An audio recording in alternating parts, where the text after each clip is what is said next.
Welcome, ladies and gentlemen, to something that's unexpectedly being uploaded today. It is our review of the LCS and LEC spring split. Yes, I know the LCS is one full season and it hasn't got splits, but shh, it's okay. We can discuss the first half of the season. And we're giving myself an all-pro squad for the Anarchy analysis. And also, we're going to be looking at our predicted tables from the start of the year. Without further ado, let's get into our LEC one, where we can look at how things ended. So, this is a section you're only going to hear twice this year, and it is my regular split rundown.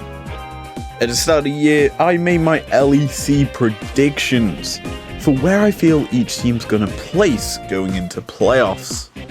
Now that we have the playoffs beginning in a couple of weeks in the LEC, we might as well discuss in this week where we don't have any LEC action, something about our European League. So we'll start off with this, our playoff teams. I predicted G2, Fnatic, Rogue, Schalke, Mad and Astralis. The actual result was G2, Rogue, Schalke, Fnatic, and SK. One team is different to the actual playoff set. That is SK and Astralis being switched, I would say. I didn't rate this SK squad at the start of the year. I said if they wanted to do well, they're going to need Treats and Genax to step up and carry them through to basically a playoff spot. And that's essentially what happened. And I was kind of proven right in how this SK squad want to play and how they're gonna work. But I was also wrong in where I placed them. Looking at the other teams though that didn't make playoffs, I predicted XL, Misfits, Vitality, and SK. Basically the same, except it's Astralis switched. That's huge. As for actual positioning, shockers, other than the SK one and the Astralis being flipped, the playoffs for me, we got G2's position correct, we got Schalke's position correct, we also got none of the others correct in terms of actual seeding into playoffs. I thought Fnatic was a top 2 squad. They were a top 2 squad last year. This year, not so much. They've been underperforming, in my opinion.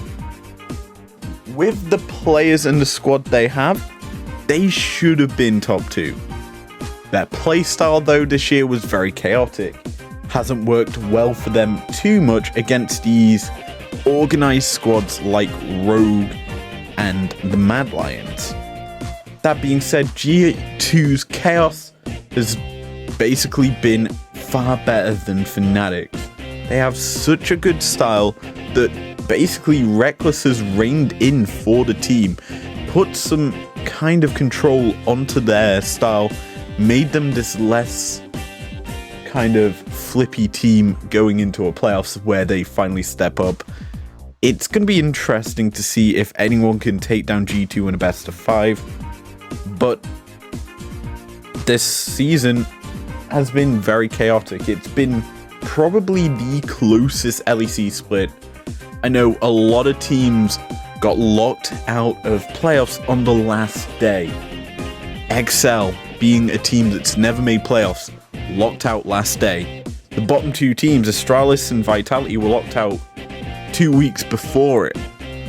And it took the rest of the season for the other teams to be locked out. That's how close this year was. Yes, you could say Vitality, who had struggles, had to bring in Crown Shot to their squad, looked quite a bit better with him in it. Still didn't succeed. I didn't expect them to succeed, even though they had some rookies of the split last year on their squad. Astralis, I had hopes for. I felt they've got some new blood into the LEC. They're going to do work. White Knight managed to pick up a penta for himself on Renekton in the last weekend of action. That signaled this Astralis squad had some life in it. They can look forward to the summer split if they stick with this roster, maybe change up probably a few positions here and there just to solidify them. They could actually do a lot of work. I know that they love Skarner, Zanzara, known for that pick, basically is undefeated on it in the LEC because no one can beat him on it. Obviously, if you're undefeated.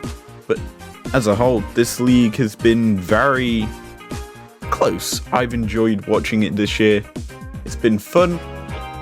And I guess we need to look at the LCS and discuss how they finished. Because believe it or not, I do have a predicted table for that as well. Normally at the start of the year, I do a predictions video for both the LEC and LCS. This year, I only did a mini-series for the LEC going through each team. The LCS had the lock-in tournament.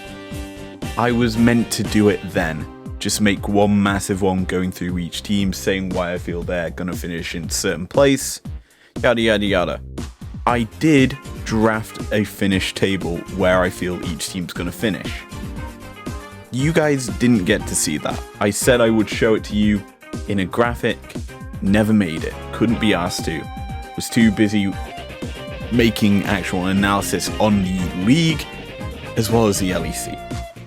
But I have on paper right now the actual league table that I predicted. As you can see, our top 6 is fairly easy to predict. The only issue that we have is our bottom out of playoff teams, as the actual final table looks completely different to how we had it. I went with TL first. C9 finished first, TL finished third. I went with TSM second. Bang on. C9 in third. There's where the flip goes. 100 Thieves in fourth, which was an actual result that we got correct. FlyQuest, I felt were gonna do well this year. Finish 5th is my prediction. Didn't even make it into playoffs, 8th. Instead in that spot was Dig, who I put down in 9th. That was a big shocker. 6th for me was EG, which was bang on. 7th, I went with CLG.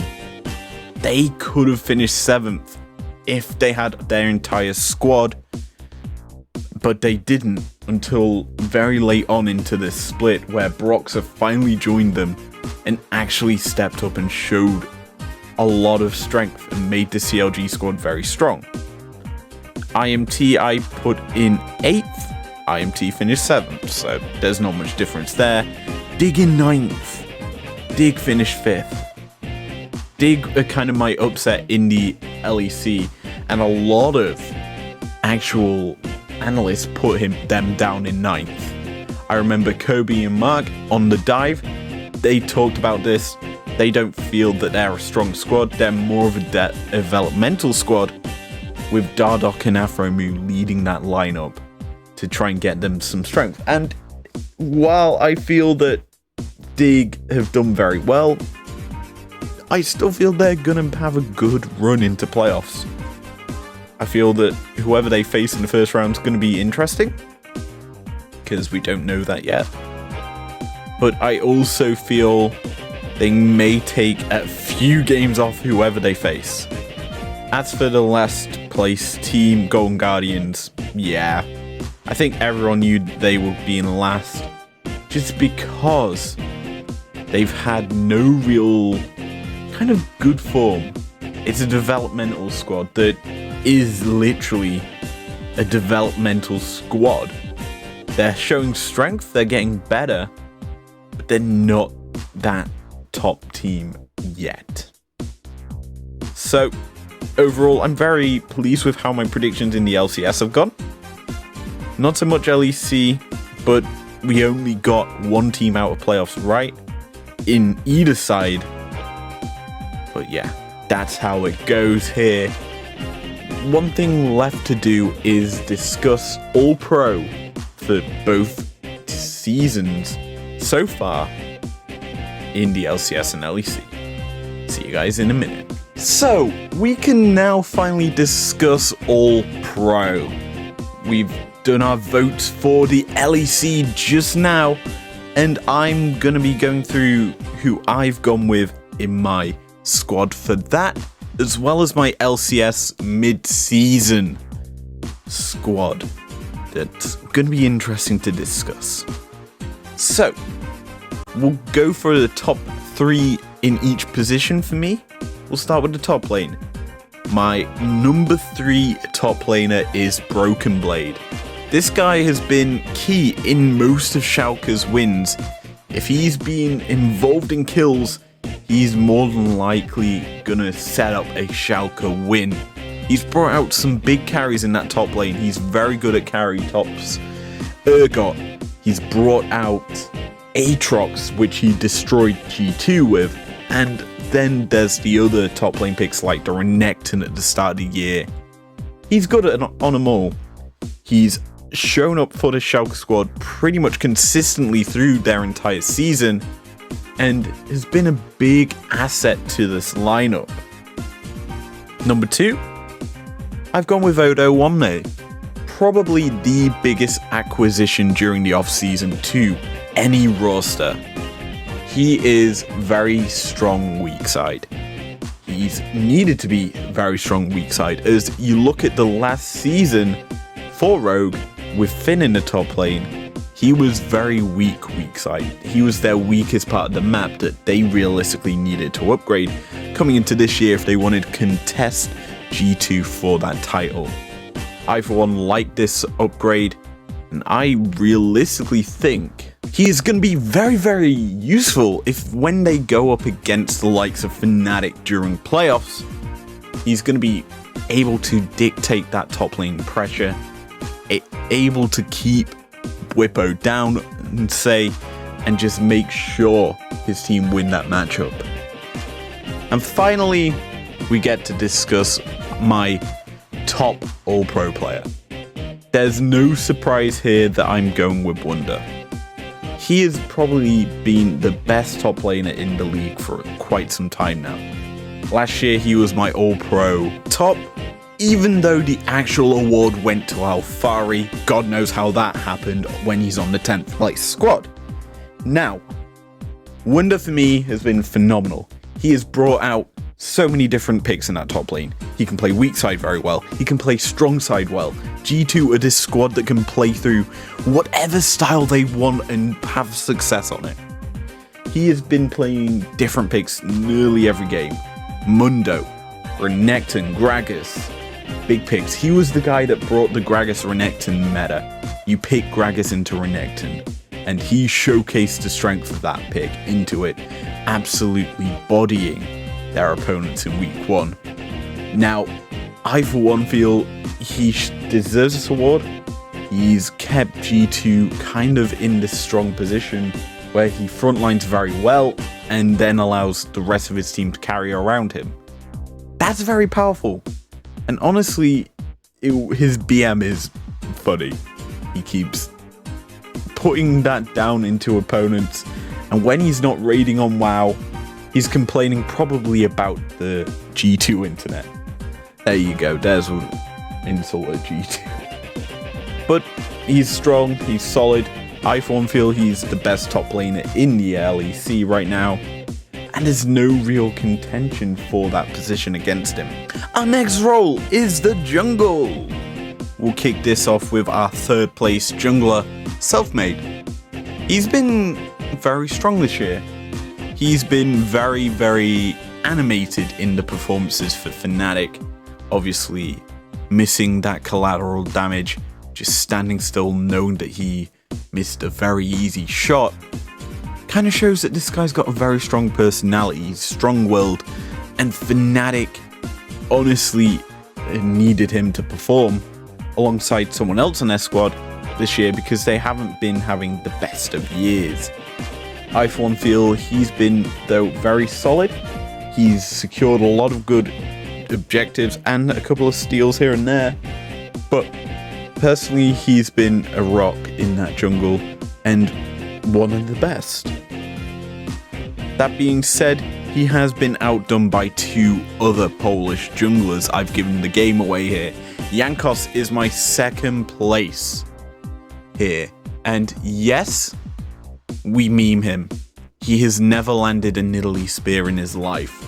They miss and go to the moon. That's basically it for Jankos' Nidalee. But yet, every time he goes for that pick, they've won. He doesn't need to land the spears, he just needs to pounce on in and get the damage down. And do work that way. He's still very solid. He's played a lot of good jungle picks.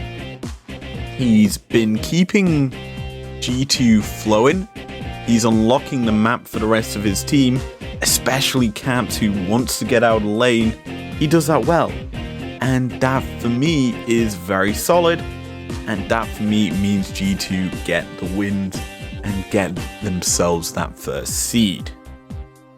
My top pick though for All-Pro Jungler though is Inspired. This guy has been very key in Rogue's wins. He gets his laners ahead and keeps that controlled style Rogue play with by just getting them ahead, continuing to jungle and scale himself, and then the rest of his team come in while he just gets to do damage for free. He's very good on these sorts of picks. He scales and farms very effectively and then just allows his team to play.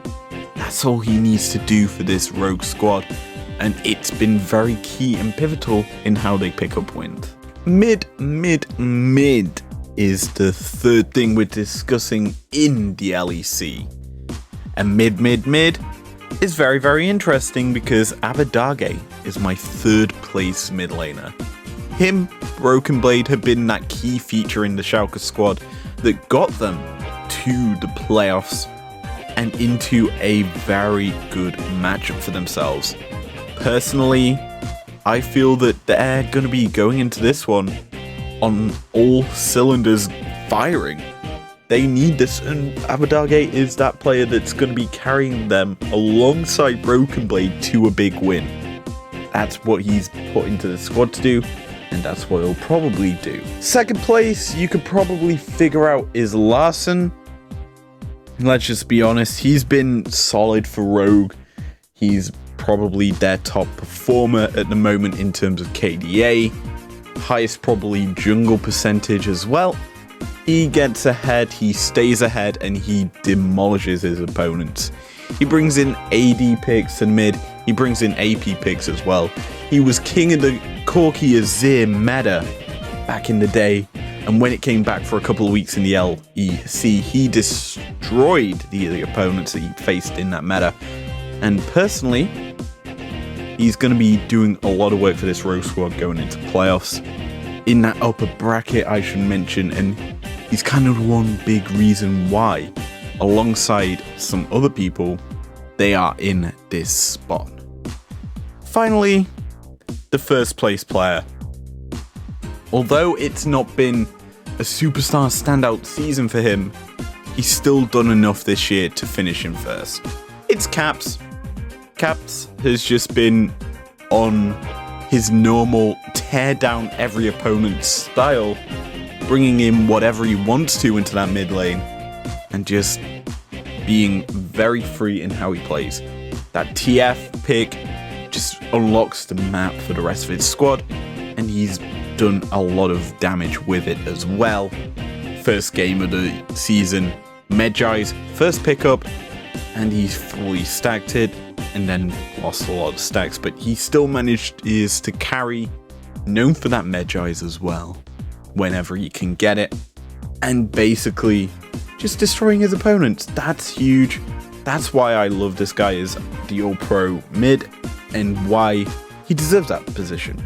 Down to the underground where we see the bots go in, it's gonna be kicking off with an upset. This guy has played well. Considering his split last year, it's a good turnaround year for me. Fnatic, granted, had one of their worst placings yet, and almost missed out on playoffs, but he has been solid. He's carried, he's played a lot of big picks. He prefers that Samira that eventually got destroyed. And that kind of ruined the sort of picks that he's gone towards. But he's played well. He's been solid carrying this Fnatic squad. He's been standing out with Selfmade. And that is what they need in order to win. And personally, it is why I feel he's been a top performer for this year. In second, we have Hans Sama. And personally, I feel he's doing very well this year. He's brought back that misfit sort of style. Last year he was very controlled, composed, and very good at just positioning well in team fights. In this year he's been a bit more chaotic, diving in, just going for these kills and outplays, and teams are having to respect it, and he's doing it very effectively, picking up big wins for this lineup. And personally, I feel that he should be in the All-Pro squad, though there is one person better than him. And well, ladies and gentlemen, that person is someone who backstabbed, betrayed, and then had revenge put against him, but his team rebirthed and reclaimed that top spot. It is Reckless. He's been very controlling for G2. And we look at G2 last year with Perks in the bot lane, an out-and-out mid laner. They did well. But this year, with Reckless, an out-and-out ADC player, they've looked fantastic. This is the most dominant G2 we've seen in a while.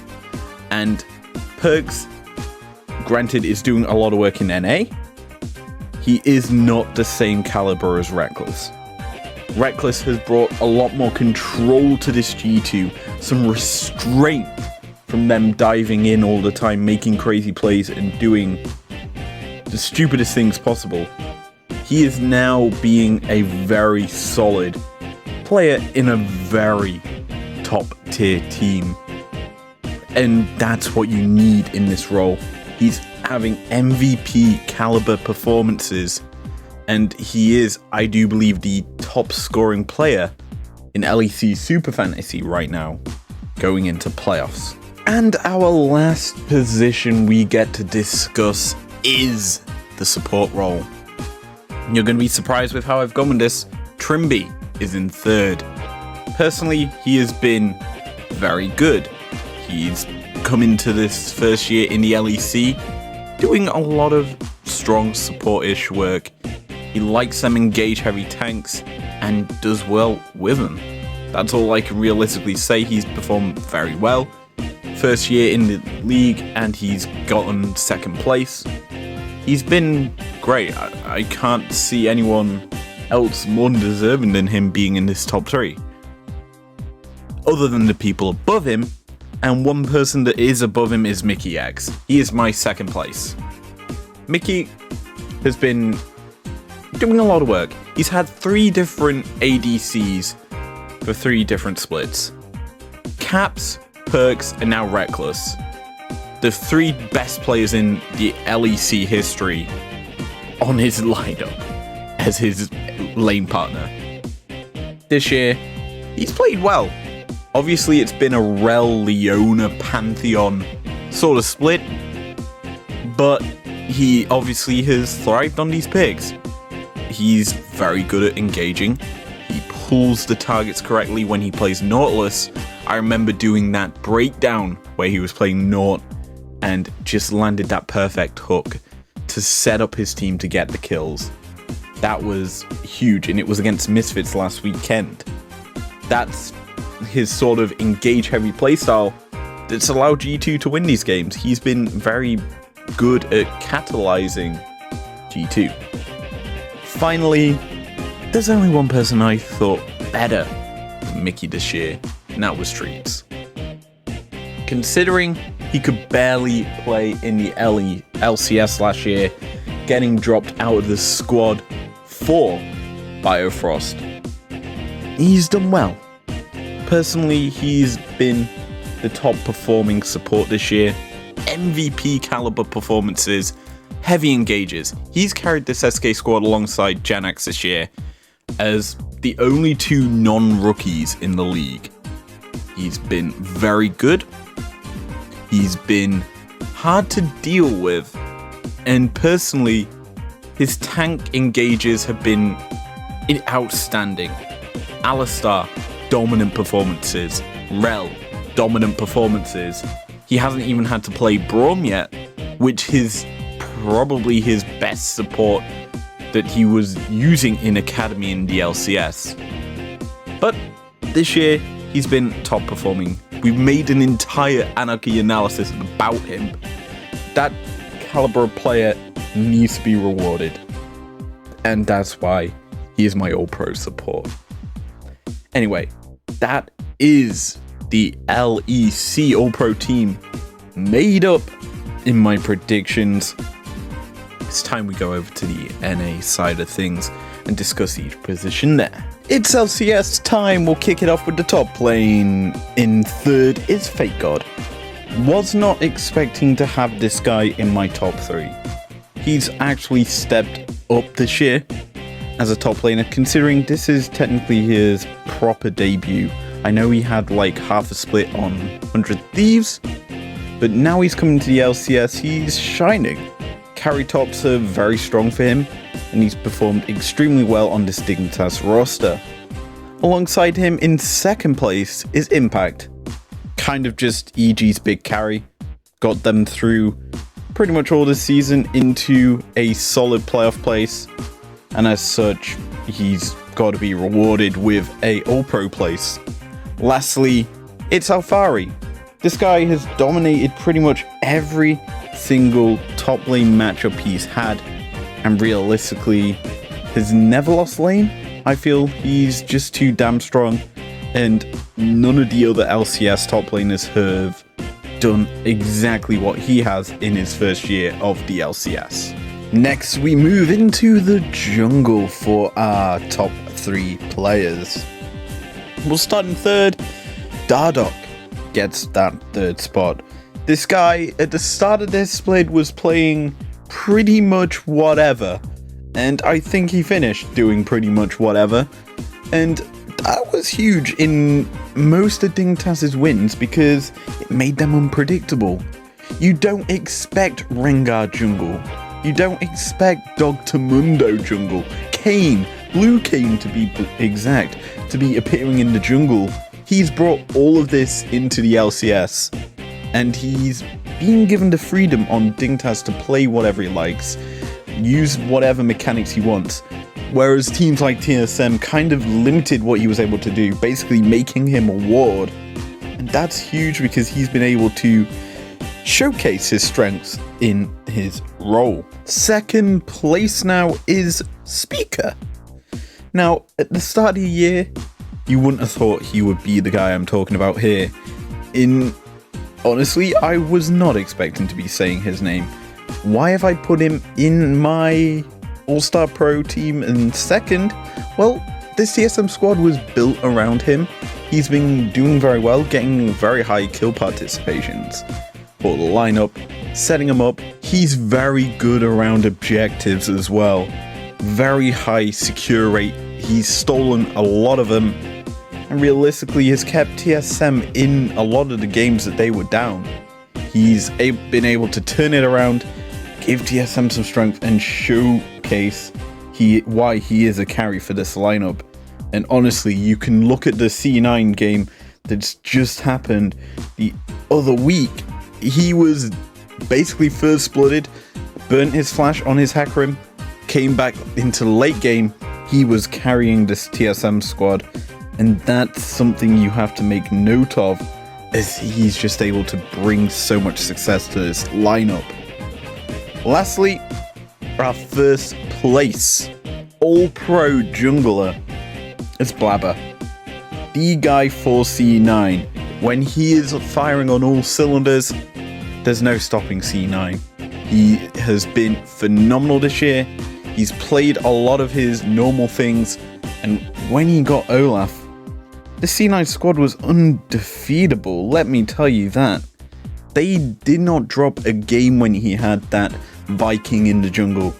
And that is something you have to be worried about when you face C9 in playoffs. We now enter the middle lane, where we've got 3 big brain players coming in and destroying this league. And the first one we're going to discuss is the 3rd place Jizuke. Now, this may be a shock to most of you for likes of the fact that I haven't gone for Jensen or someone in my top 3 like him. I've instead gone for a player who missed pretty much the entirety of Summer Split last year on EG as he got dropped. This year he's come into EG and he's just dismantling opponents. He's got a lot of consistency, something that you thought Jizuke did not have. He used to get caught out a lot. He is not being caught out as much and is actually showcasing a lot of strength with his unique picks. Up next is someone that Jizuke actually has beaten, Power of Evil. He's my 2nd place player. And you have to realize this guy was brought in as a replacement to Bjergsen, the best mid laner NA has seen. This guy, Power of Evil, is a very strong control mage player, and he's played Azir, Corki through most of this season and picked up big wins with this pick. It's essential he gets one of these sorts of champs, as he's able to demonstrate the power of them. And he's picking Azir right now when it is at its weakest, nerfed to absolute buggery, and he's still playing it and still picking up wins. So clearly he loves this champion and it does work for him. What's more, he's also played Seraphine. Who cannot be mad at a player who plays Seraphine mid? He's a phenomenal player. He brings some experimentation into his picks as well. I for one love this guy as TSM's new mid laner. And lastly, we gotta talk about the guy that came over from EU this year, Perks. He was the lifeblood of G2. He was the guy that many fans thought was EU's hope. He's now in NA. And while his run on C9, he's been quite quiet. He hasn't been doing a lot, I would say. He's still very impactful. He doesn't need to do a lot because he knows that he can do a lot late game, and he showcases that strength in games. And I, for one, rate him very highly as a player. And for one, he's absolutely decimated the LCS in his first season, let me tell you. He wants success and trophies. It's looking like he probably will get the mid-season showdown split win. And I, for one, feel that's probably a big enough big enough win for the guy who's won back-to-back LEC trophies. Back to the bot lane we go. Starting it off real slow. Going in 3rd, it's gonna be Tactical. He's the guy that makes me magical. I don't know where I'm going with this. Let's just stop this, please. Thank you. So, Tactical is my All-Pro 3rd spot ADC. Honestly, this guy was so big in his first year. He did a lot of work. This year, not so much. He's kind of hinted a couple of games away for Team Liquid, but that's not to say he isn't good. The bot lane duo of him and Core JJ have done some phenomenal things this year, and realistically, he deserves a spot on the 3rd place All-Pro team. 2nd for us is Sven. Now Sven, while on the C9 squad got to 1st place, is yet again a player that you don't notice too much in his role. He just plays quite normal and just stays away, does his job, farms, and then comes in late game and just demolishes teamfights. That's all he's need to have done, and he's done it very well. He's gotten C9 to 1st by having some carry performances, reunited with his former G2 brethren in Perks, and as a whole, this guy is performing well. Lastly, 1st place. I've gone and stuck FBI in. He's dominated every matchup in the bot lane, pretty much the entire split so far.